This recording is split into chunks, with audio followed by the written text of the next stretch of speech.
Perkembangan sosial emosional dengan metode bercerita. Pengertian metode bercerita adalah suatu kegiatan yang dilakukan seseorang untuk menyampaikan suatu pesan informasi yang dilakukan secara lisan atau tertulis.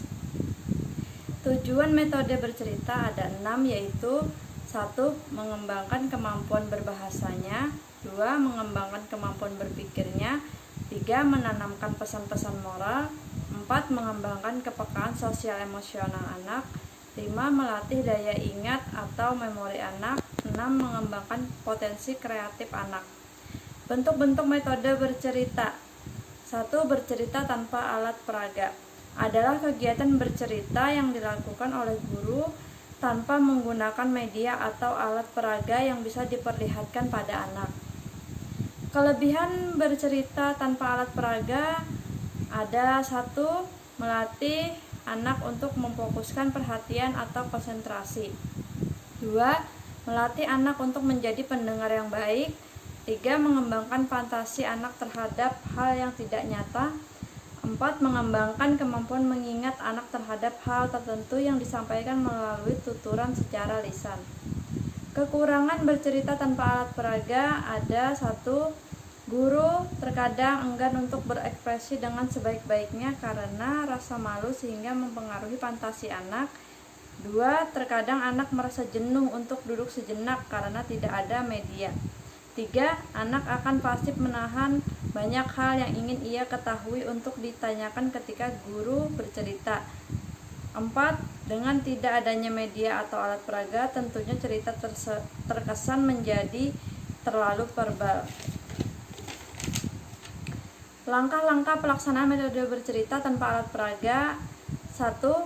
Kondisikan anak melalui nyanyian, iringan musik atau permainan untuk mengiring konsentrasi anak. 2. Atur posisi anak yang membuat mereka nyaman dan bisa duduk di lesehan di karpet atau tikar. 3. Selanjutnya mulailah dengan persepsi berupa percakapan yang dapat memotivasi anak untuk mendengarkan dan memperhatikan cerita yang akan kita sajikan. 4. Selesai memberi persepsi, berilah kesempatan pada anak untuk menyebutkan kembali judul cerita tersebut. 5. Ketika situasi sudah mulai tenang dan nyaman, mulailah kita menuturkan cerita dengan intonasi suara, mimik wajah, dan gerakan tubuh yang sebaik mungkin. 6. Ketika cerita sudah selesai dituturkan, kita dapat mengajukan pertanyaan seputar cerita tersebut. 7. Selanjutnya kita bisa bersama-sama dengan anak menyimpulkan isi cerita tersebut, termasuk mencari pelajaran dari isi cerita dan juga mencari solusi terbaik dari permasalahan yang ada pada cerita tersebut. 8. Akhir kegiatan cerita atau tutup dengan nyanyian yang menggambarkan isi cerita tersebut. Metode bercerita dapat digunakan sebagai stimulasi dalam mengembangkan emosi dengan menyajikan cerita yang mengandung nilai kasih sayang.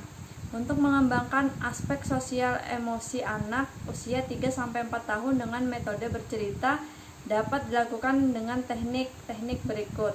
1. Berdoa. Kegiatan berdoa adalah membiasakan anak-anak untuk berdoa sebelum dan sesudah melakukan kegiatan bercerita sehingga dapat memunculkan emosi positif yang dimiliki oleh anak. 2. Mengenalkan kegiatan bekerja sama dengan menanamkan kepekaan anak untuk bekerja sama dengan lingkungan di sekitarnya. 3. Mengajarkan dan membiasakan anak untuk membedakan yang baik dan buruk. Sekarang anak-anak, ibu guru mau membacakan kalian cerita. Cerita hari ini tentang persahabatan. Suatu hari di dalam hutan, 2 ekor burung sedang bermain dan bercanda. Si Nuri dan si Pipit namanya. Dengan asiknya mereka terbang ke sana ke sini sambil bernyanyi, cuit cuit cuit. Mereka tidak tahu kalau ada yang mengintai dari balik pohon. Itu Pak Kumis sambil membawa senjata untuk menembak burung. Akan tetapi ada seekor semut yang sedang berjalan terkejut ada manusia membawa senjata. Diperhatikan Pak Kumis, mau menembak temannya. Dia punya rencana akan menggigit kaki Pak Kumis. Kata Pak Kumis sambil menghitung 1, 2, 3, akan kutembak kau burung. Tiba-tiba semut menggigit kaki Pak Kumis. Ia berteriak, aduh, aduh, dan terdengar senapan meletus. Dar! Nuri dan Pipit terkejut sambil terbang ke angkasa. Karena buruannya lepas, marah Pak Kumis sambil mengangkat semut lalu melempar ke sungai. Biur, semut masuk ke dalam sungai sambil menangis karena semut tidak bisa berenang. Dari kejauhan ada seekor burung terbang melintasi sungai. Ia mendengar tangisan di sungai. Terkejut dia melihat temannya mau tenggelam. Sabar semut, kata Nuri dan Pipit. Semut, awas, ini ada daun untuk menjadi perahu. Terombang-ambing akhirnya semut sampai di tepi sungai. Terima kasih ya temanku atas pertolonganmu. Iya, kata burung sama-sama. Kamu juga menyelamatkanku.